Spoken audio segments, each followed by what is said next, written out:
มาบัดนี้สิกล่าวถึงตอนว่ายินเจ้า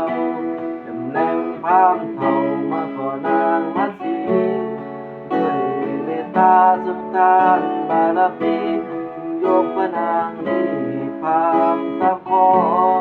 ฟ้าดังรันสวรรค์สันสถานทิ้งทุกอย่างปล่อยวางให้สิ้นไปเป็นนิทานศาสดาสอนไว้สักปัญญาเอาหันสิกล่าวถึงตนสองเอาสูงคือเก่าตั้งแต่มีเขาเข้ามาเจ้าแนมถึงนักแท้บ่มีค่า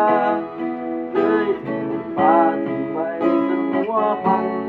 น้ำตานั่งรินได้ทั้งสองแก้ม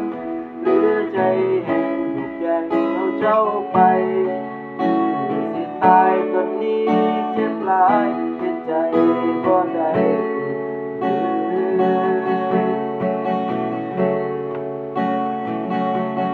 ไม่บอกเป็นเมื่อเวสันดรในชาโด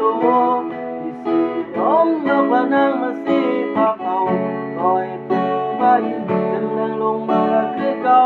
บ่มีไฟพาเจ้าจะตายไม่ได้ดอกบ่อยากขอสาดหน้าของเจ้าในชาตินี้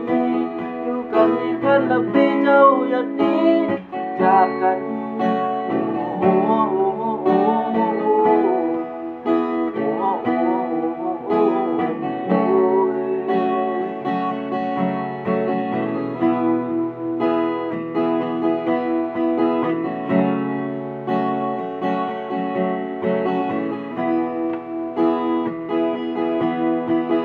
บัดนี้ใจหากน้ำยังคบมันบ่มีวันที่เปลี่ยนแปลงสิเธอแยกตัวน้องบ่หวนคืนตื่นขึ้นมาในตอนเช้าภาพคนเก่าคือก็สาวบัดนี้กอดคนเรานอนให้ใส่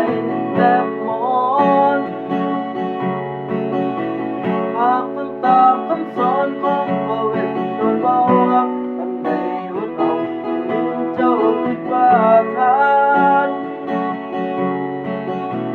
แต่ว่าตรงหักนั้นมันก็แค่เป็นบาปหาลืมเพราะได้รับตา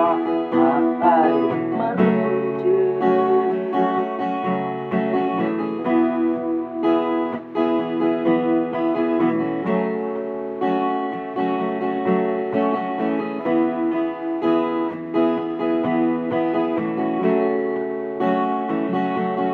ไฟบอกเป็นพระเวสสันดรในชาโดสิยอมยกพระนางมาสิพาเขาต่อให้เป็นพระอินทร์จะนั่งลงมาได้คือเก่าบ่มีไผมาพากเจ้าจากอายไปได้ดอกบ่อยากขอสาดหน้าของเจ้าในชาตินี้